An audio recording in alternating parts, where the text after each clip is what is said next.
అందరికీ నమస్కారం. ఈరోజు కథ హిట్లర్ ఎపిసోడ్ 226 రిస్క్లో కావ్య.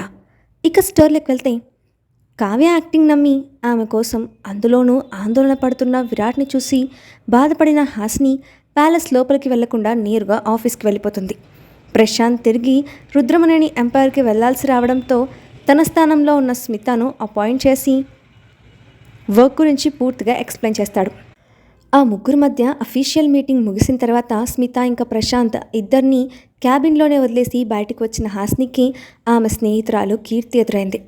ఆమె ఇప్పటి వరకు ఆఫీస్లోనే ఉందని తెలియని కీర్తి ఆశ్చర్యపోతే ఆమెతో ప్రశాంత్ వెళ్ళిపోతున్న విషయం చెప్పి బాధపడింది హాసిని. అసలు విరాట్ గారు ఇలా ఎందుకు ప్రవర్తిస్తున్నారో నాకు అస్సలు అర్థం కావట్లేదు. ప్రశాంత్ గారు వెళ్ళిపోతే కంపెనీ పరిస్థితి ఏమవుతుంది? స్మిత గారు హ్యాండిల్ చేయగలరా అని సందేహం వ్యక్తం చేసింది కీర్తి. అసలు నా జీవితంలో ఏం జరుగుతుందో నాకే అర్థం కావట్లేదు. ఇక నీకేం సమాధానం చెప్తాను? ఇక కంపెనీ విషయం అంటావా? స్మిత చాలా క్యాపబుల్. అవసరమైతే వెనక నుండి ప్రశాంత్ గారి సపోర్ట్ కూడా ఉంటుంది కాబట్టి ప్రస్తుతానికి భయపడక్కర్లేదు. భవిష్యత్తులో ఏం జరుగుతుందో డెస్టినీకి వదిలేయడమే. సరే, ఇప్పటికే ఆలస్యమైంది, నేను ప్యాలెస్కి బయలుదేరుతాను అని ఆమెకు చెప్పి బయటికి కదిలింది హాసిని. అయితే ఆమె ముఖం బాధగా ఉండటం గమనించిన కీర్తి బలవంతం చేసి తనతో డిన్నర్కి తీసుకెళ్ళింది. భోజనం చేస్తూ జరిగిన సంఘటనల గురించి ఆమెతో చెప్పి బాధపడింది హాసిని.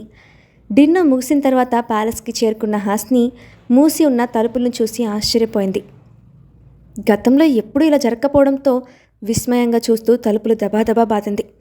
కానీ ఎంతసేపటికి డోర్ ఓపెన్ చేయకపోవడంతో ఇదంతా విరాట్ ఆర్డర్ ప్రకారం జరుగుతుందని అర్థం చేసుకొని మౌనంగా ఒక మూల కూర్చొని ఆలోచనలో మునిగింది.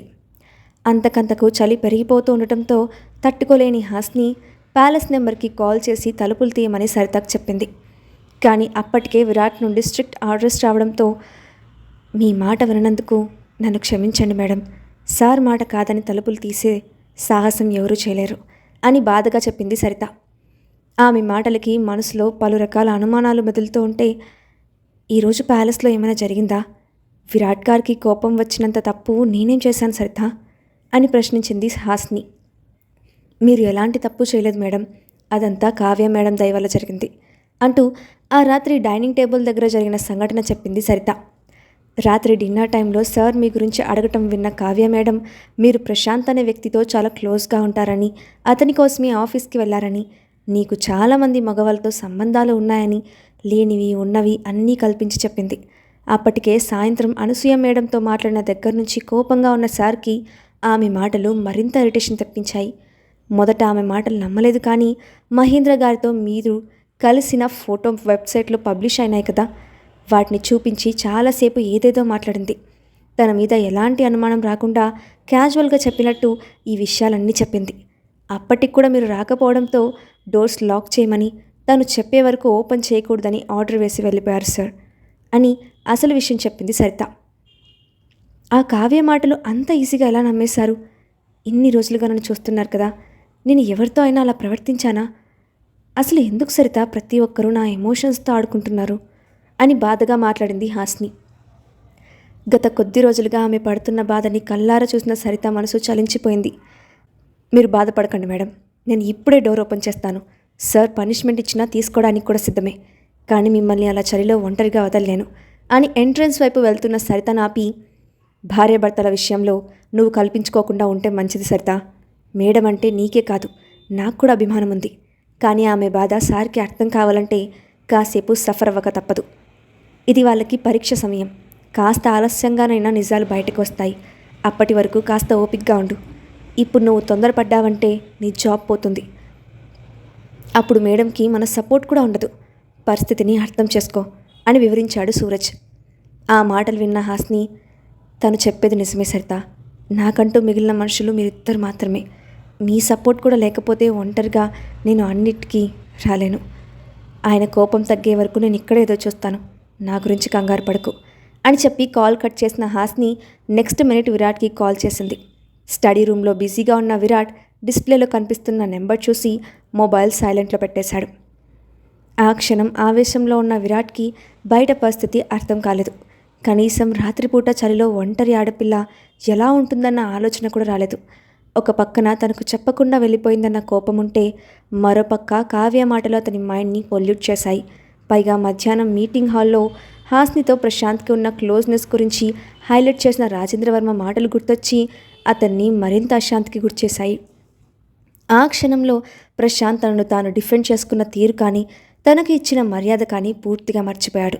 తనతో కలిసి ఆ సమయం వరకు ఆఫీస్లో ఉందన్న విషయం ఒక్కటే మైండ్లో పెట్టుకొని కోపంతో రగిలిపోయాడు. ఫలితంగా హాస్ని చలిలో ఒంటరిగా కూర్చొని పనిష్మెంట్ అనుభవించింది. అప్పటికే ఒక 50 సార్లు విరాట్కి కాల్ చేసిన హాస్ని విసుగొచ్చి మెసేజ్ చేద్దామనుకున్న టైంలో మొబైల్ స్విచ్ ఆఫ్ అయిపోవడంతో బాధగా అక్కడే కూర్చుండిపోయింది. అదంతా తన గది బాల్కనీ నుండి గమనిస్తున్న కావ్య ఆమెను అక్కడి నుంచి వెళ్ళగొడితే విరాట్ కోపం మరింత పెరుగుతుంది అన్న ఉద్దేశంతో గడ్డ కట్టడానికి దగ్గరగా ఉన్న ఐస్ వాటర్ని హాస్ని మీద పోయమని తన దగ్గరకు వచ్చిన తన పర్సనల్ సర్వెంట్ మంగకు ఆదేశించింది. ఆమె ఆర్డర్స్ ఎదురు చెప్పకుండా పాటించే మంగ పిల్లిలాగా డోర్ ఓపెన్ చేసుకొని హాస్ని ముందుకు వెళ్ళి కళ్ళు మూసుకొని కూర్చున్న ఆమె మీద నిర్లక్షణంగా నీళ్ళు వంపేసింది. అప్పటికే చలికి గజగజ వణుకుతున్న హాస్ని పరిస్థితి ఒంటి మీద పడిన కూలింగ్ వాటర్తో మరింత దారుణంగా మారిపోయింది. కనీసం మంగను ప్రశ్నించడానికి కూడా ఓపిక లేక నిశ్శబ్దంగా కన్నీళ్లు కార్చింది. ఆమెను చూసిన మంగ పైశాచికంగా నవ్వుతూ లోపలికి వెళ్ళిపోయింది. అదే సమయంలో గదిలో ఉన్న విరాట్కి గుండెలో తెలియని నొప్పి మొదలవడంతో భారంగా పైకి లేచి, ఆపరేషన్ జరిగింది మెదడుకైతే గుండె ఎందుకు ఇంత వేగంగా కొట్టుకుంటోంది? అసలు నా మనసు ఎందుకు మెదడుకు వ్యతిరేకంగా ప్రవర్తిస్తోంది? ఎందుకు ఇంత ఆందోళన చెందుతోంది? దేని గురించో బాధగా ఉంది, కానీ అది ఏంటో అర్థం కావట్లేదు అని ఆలోచిస్తున్న అతనికి చలిలో ఉన్న హాస్ని గుర్తుకు రావడంతో గుండె ఆగినంత పనైంది. ఓ గాడ్, ఒక 2 గంటలు పనిష్మెంట్ ఇచ్చి లోపలికి రమ్మందాం అనుకున్నాను, అదెలా మర్చిపోయాను అని ఆందోళనగా అనుకుంటూ వేగంగా బయటికి వచ్చాడు. అప్పుడే దురదృష్టం హాస్ని నెత్తి మీద నాట్యం చేస్తుండటంతో మంగ చేసిన పనిని కాస్త దూరం నుండి చూసిన సెక్యూరిటీ గార్డ్ కంగారుగా హాస్ని దగ్గరికి వచ్చి, మేడం, మీ పరిస్థితి ఏం బాగోలేదు, డ్రైవర్ని పిలిపిస్తాను, కనీసం మీ పుట్టింటికైనా వెళ్ళండి అని రిక్వెస్ట్ చేశాడు. అతనికి సమాధానం చెప్పే ఓపిక లేక వెళ్ళడం ఇష్టం లేదన్నట్లు సైగ చేస్తున్న హాస్ని చూసి, ఇక్కడేం జరుగుతోంది అని గంభీరంగా అడిగిన విరాట్ గొంతు వినిపించడంతో అటు తిరిగింది. అది సార్, మేడం పరిస్థితి బాగోలేదని కనీసం తన పుట్టింటికైనా వెళ్ళమని రిక్వెస్ట్ చేస్తున్నాను అని విరాట్ చూపులోని తీవ్రతను చూసి తడబడుతూ చెప్పాడు బాడీగార్డ్.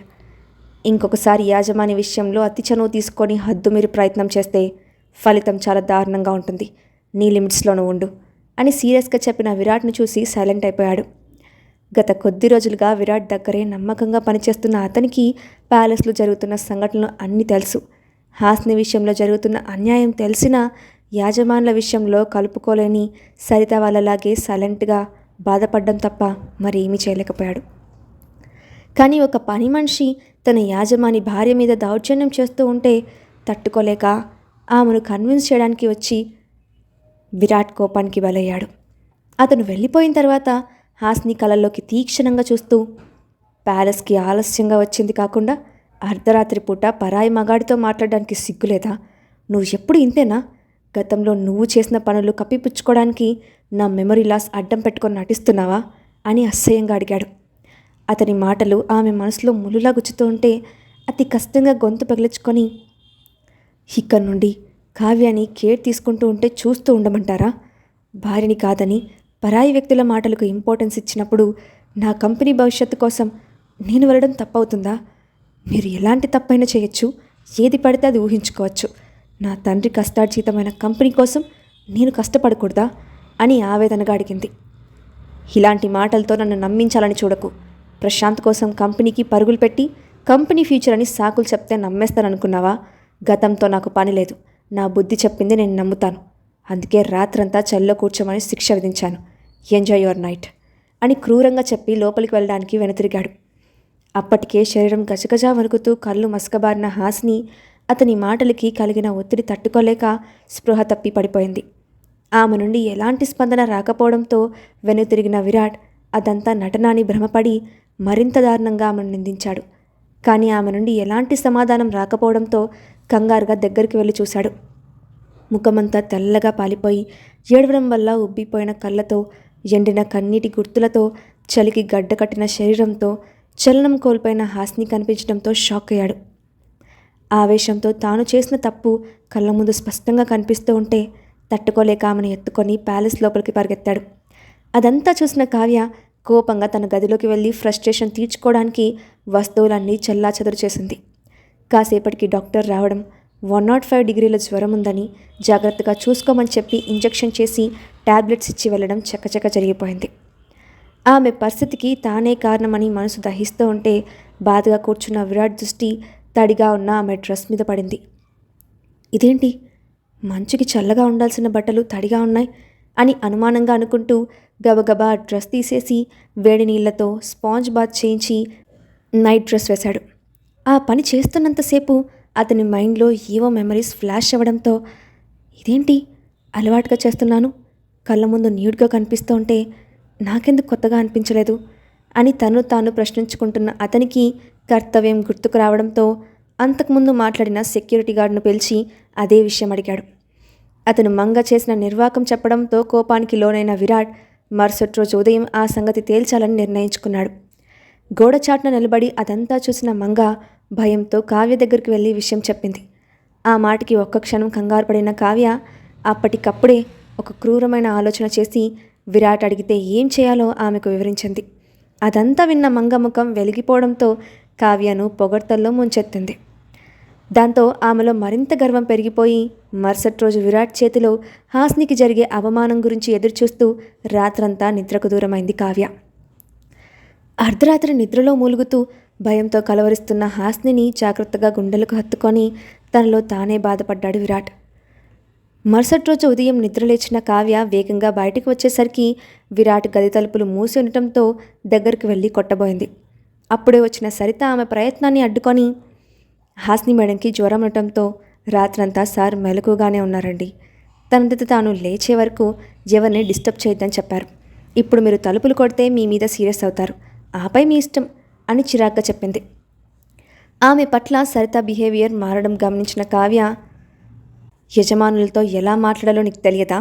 హాస్ని చూసుకొని రెచ్చిపోతున్నావేమో, కొద్ది రోజుల్లో ప్యాలెస్ నుండి బయటికి వెళ్ళిపోతుంది, ఆమెతో పాటు నిన్ను కూడా మెడపట్టి బయటికి గంటేస్తాను, అప్పటి వరకు ఒళ్ళు దగ్గర పెట్టుకోనుండు అని వార్నింగ్ ఇచ్చి తన గదిలోకి వెళ్ళిపోయింది. ఇంకెన్నాళ్ళు ఇలా ఎగిరెగిరి పడతావో నేను చూస్తాను, మా సార్కి గతం గుర్తొచ్చే వరకు మీ ఆటలన్నీ సాగుతాయి, ఒక్కసారి ఆయనకు పోయిన మెమరీ తిరిగి వచ్చిందో మేడం విషయంలో మీరు చేసిన పనులన్నిటికీ దారుణమైన శిక్ష అనుభవిస్తారు, ఆ రోజు కోసం ఎదురు చూస్తాను అని బాధగా అనుకుంటూ వెళ్ళిపోయింది సరిత. కాసేపటికి నిద్రలేచిన హాస్ని తనకు అతి సమీపంలో ఉన్న విరాట్ని చూసి నిజమో కాదో తెలియని అయోమయానికి లోనైంది. కానీ రాత్రి జరిగిన సంఘటన గుర్తుకు రావడంతో అతని నుండి దూరంగా జరిగి బెడ్కి ఆనుకొని కూర్చుంది. ఆమె కదలికకు కళ్ళు తెరిచిన విరాట్ ఒక్క క్షణం ఆమె వైపు పరీక్షగా చూసి ఫ్రెష్ అయ్యి డైనింగ్ టేబుల్ దగ్గర కూర్చున్నాడు. రాగిజావ తీసుకెళ్లి హాస్నికి ఇవ్వమని చెప్పి తాను బ్రేక్ఫాస్ట్ చేయడం మొదలుపెట్టాడు. ఇంతలో అక్కడికి వచ్చిన కావ్య అతని రియాక్షన్ ఎలా ఉంటుందో అని భయపడుతూ మౌనంగా తినడం మొదలుపెట్టింది. కాసేపటికి తినడం ముగించిన విరాట్ హాల్లో సోఫాలో కూర్చొని మంగని తీసుకురమ్మని ఆర్డర్ వేశాడు. అప్పటికే అతని ముఖంలో కోపం ఎరుపెక్కి కళ్ళల్లో ఎర్రటి చీరలు కనిపిస్తూ ఉండటంతో కావ్యలో తెలియని టెన్షన్ మొదలైంది. కానీ నార్మల్గా నటిస్తూ తన ప్లాన్ ఇంప్లిమెంట్ చేయడం గురించి ఆలోచిస్తూ సరైన సమయం కోసం ఎదురుచూస్తూ అక్కడే నిలబడింది. ఇంతలో అక్కడికి వచ్చిన మంగ సింహంలో కూర్చున్న విరాట్ కళ్ళల్లో కనిపిస్తున్న కోపానికి జడిసి గచగచ వణికిపోయింది. ఇప్పుడు నిజానిజాలు బయటకొస్తాయా? ఇంతకీ కావ్య చేసిన ప్లాన్ ఏంటి? ఆ ప్లాన్ సక్సెస్ అవుతుందా? మంగ పరిస్థితి ఏమవుతుంది? నెక్స్ట్ పార్ట్లో చూద్దాం. Thanks for watching.